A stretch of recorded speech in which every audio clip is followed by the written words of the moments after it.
قرآن پاک میں کتاب المبین کا تذکرہ ہے. کتاب المبین ہی وہ غیب ہے جس کو ہم مستقبل کا نام دیتے ہیں. یہ ازل تا ابد کی مکمل تصویر ہے. یعنی کتاب المبین میں ازل سے ابد تک جتنا بھی ریکارڈ ہے وہ سب موجود ہے. یہی کتاب المبین یا یہی غیب اسی ظہور کا مبدا ہے.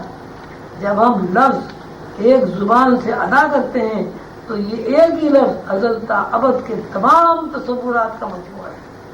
لفظ ظہور ہے اور لفظ کے اندر مخفی تصورات غیب ہے. لفظ ذہن کی ایک حرکت ہے. جب آدمی کا نام لیتے ہیں آدمی مظہر ہے. جب ہم آدمی کے اندر اس کی صلاحیتوں کا تذکرہ کرتے ہیں تو یہ سب محض تصورات ہیں. لفظ ذہن کی حرکت ہے اور ذہن کی اس حرکت میں 3 قسم کی شعاعیں مرکوز ہوتی ہیں.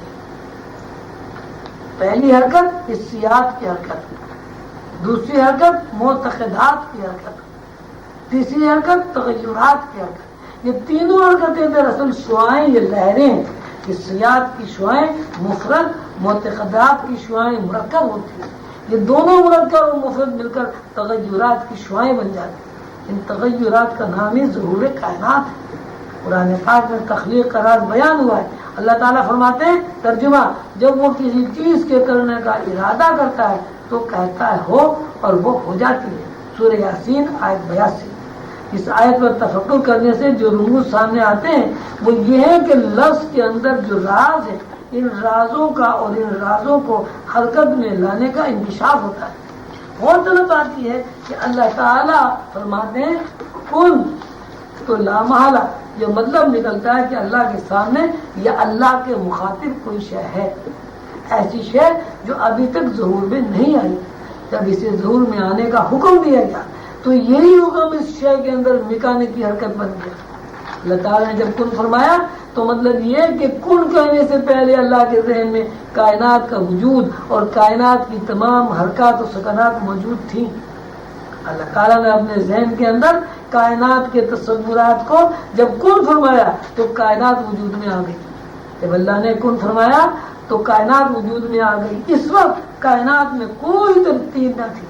ترتیب نہ ہونا یہ معنی رکھتا ہے کہ کوئی شے لاتناہیت میں پھیلی ہوئی ہے. جب ارادہ الہیہ نے شے کے تصور کو لاتناہیت سے الگ کرنا چاہا تو شے کی ایک صورت بن گئی. جیسے ہی شے کی صورت بنی شے کو اپنے ہونے کا علم حاصل ہو گیا. یعنی شے کی صورت ایک علم بن گئی. شے کے مجموعی تصورات جب علم کا سانچہ بن گئے تو لفظ کہلائے. پھر شے کی ہستی لفظ کی گرفت میں آ گئی اور لفظ اسے پردہ کتاب المبین سے باہر کھینچ لائے.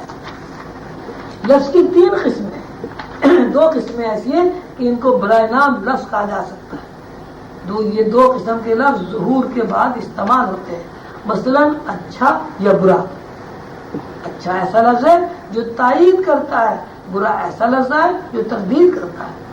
دونوں رخوں، دونوں الفاظ میں تصورات کا ایسا مجموعہ پوشیدہ ہے جو ظہور میں آ چکا ہے. اب ارادے میں ایسے تصورات موجود نہیں ہیں جن کو ظہور میں آنا ہو. یعنی ارادے میں تصور کی گنجائش نہیں ہے.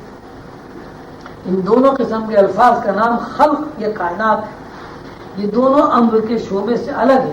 قرآن پاک میں اللہ تعالیٰ نے فرمایا ہے وہی اول ہے، وہی آخر ہے، وہی ظاہر ہے، وہی باطن ہے. اول آخر ظاہر باطن پر تفکر کیا جائے تو اس کے علاوہ دوسری کوئی معنی نہیں نکلتے کہ اللہ محیط کل ہے اور وہ وجود مدرک ہے. ہم جیسے کہ جانتے ہیں کہ ظاہر کو دیکھتے ہیں اور باطن کو نہیں دیکھتے. ہم جو کچھ دیکھ رہے ہیں لیکن یہ نہیں دیکھ رہے کہ کس سے دیکھ رہے ہیں، کس سے ادراک کر رہے ہیں، لیکن یہ ادراک نہیں کر رہے کہ کس سے ادراک کر رہے ہیں. لوح قلم کے ابتدائی صفحات میں حضور قلندر رحمۃ اللہ علیہ نے انسانی جسم اور روح کا تذکرہ کرتے ہوئے فرمایا ہے کہ انسان اور انسانی جسم دراصل روح کا لباس ہے. جب تک لباس کے ساتھ روح کی وابستگی قائم رہتی ہے لباس اپنی حرکات کے ساتھ موجود رہتا ہے، اور جب روح کی دلچسپی روح کے ساتھ نہیں رہتی تو لباس کی تمام حرکات و سکنات ساقط ہو جاتی ہیں. ہم اس طرح متوجہ نہیں ہوتے کہ ہم جو کچھ دیکھ رہے ہیں وہ خود نہیں سمجھ رہے ہیں، اگر ہمارا دیکھنا ہوتا تو ہم اس وقت بھی دیکھ سکتے جب روح لباس کو چھوڑ چکی ہوتی. اگر ہم سمجھنا فی الواقع سمجھنا ہوتا ہے تو ہمارے اندر فہم کام کرتی جب وہ لباس چھوڑ جاتی ہے.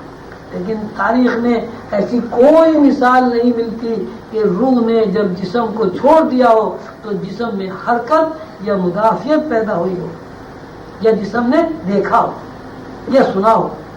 ہم جب اپنی ذات کا تذکرہ کرتے ہیں یا دنیا کا تذکرہ کرتے ہیں اس تذکرے میں ذہنی رابطہ صرف جسمانی ہوتا ہے. یہی وجہ ہے کہ ہماری فہم صرف خلق میں کام کرتی ہے، امر تک ہماری رسائی نہیں ہوتی. یہ روزمرہ کا مشاہدہ ہے کہ ہم الفاظ کو کسی چیز کے رد کرنے یا قبول کرنے میں استعمال کرتے ہیں. جس لفظ کو رد میں استعمال کیا جاتا ہے اس لفظ میں رد ہونے کے تصورات کام کرتے ہیں، اور جن الفاظ کو قبولیت کے معنوں میں استعمال کیا جاتا ہے اس میں قبولیت کے تصورات کام کرتے ہیں. لفظ رد سب استعمال کیا جائے، لفظ رد میں استعمال کیا جائے یا قبول میں، دونوں صورتوں میں یہ الفاظ خلق ہیں، کیونکہ یہ خلا نہیں ہے، تصورات سے لبریز ہونے کے بعد وجود میں آتے ہیں. اللہ کا ارشاد ہے تمام امور اللہ کی طرف رجوع کرتے ہیں. اب بات یہ بنی کہ خلق کے بعد صرف رجوع کا مرحلہ رہ جاتا ہے. امر وہ مرحلہ ہے جس میں نزول ہے. نزول کے معنی خلا ہے، تصورات کا داخل ہوتا ہے. جو اطلاعات خلا میں چھوٹے ذرے میں یا بڑے ذرے میں داخل ہوتی ہیں تصورات کہلاتی ہیں.